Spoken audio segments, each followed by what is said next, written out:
বাঙালি খানায় সবাইকে স্বাগত জানাই। আজকে রান্না করব পটল সেবিকেলে পদ্ধতিতে। সেবিকেলে বলা হতো তেল পটল অথবা জিরা পটল। একটা মশলায় অসাধারণ একটা রেসিপি, আপনি একবার বানালে বারবার বানাবেন। এমন কোনো আহামরি রান্না নয়। তেল পটল, আপনারা তো অনেকেই তেল পটল রান্না করে খেয়েছেন, তবে আমার বাড়িতে কিভাবে তেল পটল রান্না করা হয় সেবিকেলে পদ্ধতিতে, চলুন সেটা একবার দেখে নেওয়া যাক ভিডিওর মাধ্যমে। আজকে রান্না করব তেল পটল। তেল পটল করার জন্য এখানে বেশ কিছুটা পটল আমি খোসা ছাড়িয়ে পরিষ্কার করে ধুয়ে রেখেছি। পটলগুলো কিন্তু আমি ডিজাইন করে কেটে নিয়েছি। ডিজাইন করে পটল কাটাটা আমার এই চ্যানেলে দেওয়া আছে, আমি ভিডিও শেষে লিঙ্কটা অ্যাড করব, আপনারা চাইলে দেখে নিতে পারেন। এই পর্যায়ে আমি পটলের গায়ে 1 চামচ হলুদ গুঁড়ো বেশ ভালো করে লাগিয়ে নেব। পটলের গায়ে নুনটা কেন লাগাবো না ভাজার সময় সেটা আমি পরে বলে দেব। এই পর্যায়ে একটা কড়াইতে বেশ কিছুটা সর্ষের তেল অ্যাড করেছি। তেলটা গরম হওয়া পর্যন্ত অপেক্ষা করতে হবে। আপনারা সাদা তেলেও এই রান্নাটা করতে পারেন। এই পর্যায়ে আমি সম্পূর্ণ পটলগুলো তেলের মধ্যে অ্যাড করব। পটলগুলো 7 থেকে 8 মিনিটের মতন মিডিয়াম আঁচে উল্টিয়ে পাল্টিয়ে ভেজে নিতে হবে। তবে আপনারা আপনাদের পছন্দ মতন পটলগুলো ভেজে নিতে পারেন।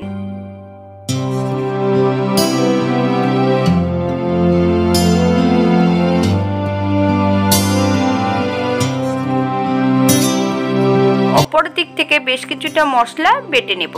2 চামচ জিরে, সামান্য একটু নুন, 5-6টা কাঁচা লঙ্কা, বেশ মিহি করে মশলাটা বেটে নিতে হবে।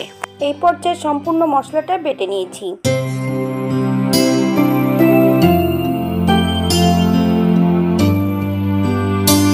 পটলগুলোকে আরও একটু উল্টিয়ে পাল্টিয়ে ভেজে নিতে হবে। পটল ভাজার সময় যদি নুন অ্যাড করা হয় তাহলে পটলগুলোর থেকে নিজস্ব জল বেরিয়ে গেলে পটলগুলো ভাজার সময় সেদ্ধ হয়ে যাবে। পটলগুলো খেতে কিন্তু একটু আর সুস্বাদু লাগবে না।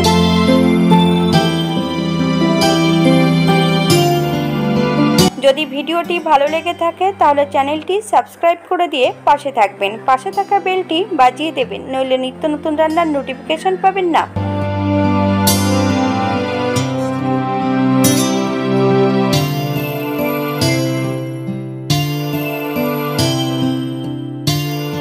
পটল ভাজার এই পর্যায়ে সম্পূর্ণ বাটা মশলাটা অ্যাড করতে হবে।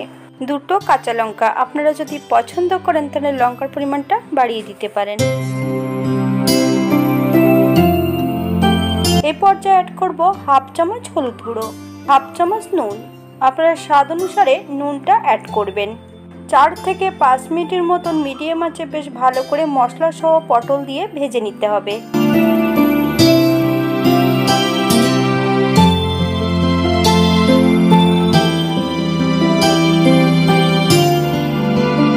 মশলা কিন্তু যত কষানো ভালো হবে তরকারির স্বাদ কিন্তু দ্বিগুণ বেড়ে যাবে।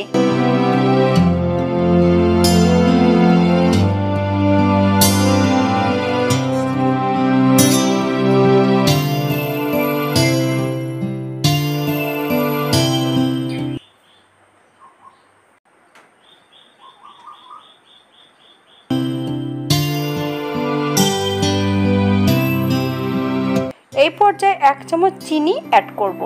আপনারা যদি পছন্দ করেন তাহলে পরিমাণে বাড়িয়ে দিতে পারেন। আবারও 1 মিনিটের মতন বেশ ভালো করে নেড়েচেড়ে মিশিয়ে দিতে হবে।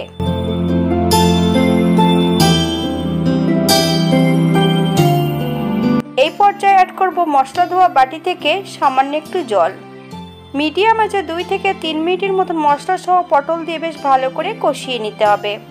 মশলা থেকে যতক্ষণ তেল না ছাড়বে ততক্ষণ বেশ মশলাটা ভালো করে কষিয়ে নিতে হবে।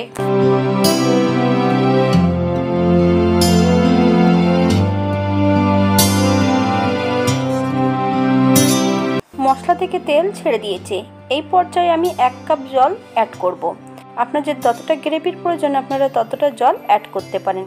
পটলগুলোকে বেশ ভালো করে নেড়েচেড়ে সেট করে দিতে হবে। 5 থেকে 7 মিনিটের জন্য ঢাকা দিয়ে রেখে দেব মিডিয়াম আঁচে।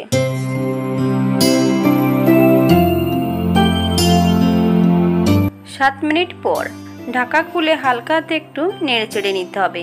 আপনারা এই পর্যায়ে একবার চেক করে নিতে পারেন যে নুনটা হয়েছে কিনা।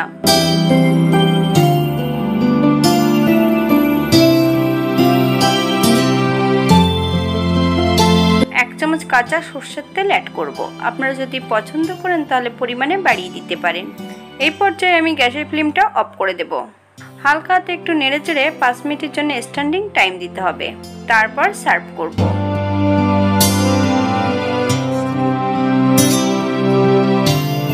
আমি এই রান্নাটিতে পোস্ত, কাজু বাদাম বাটা অ্যাড করিনি। আপনারা যদি পছন্দ করেন এগুলো অ্যাড করতে পারেন।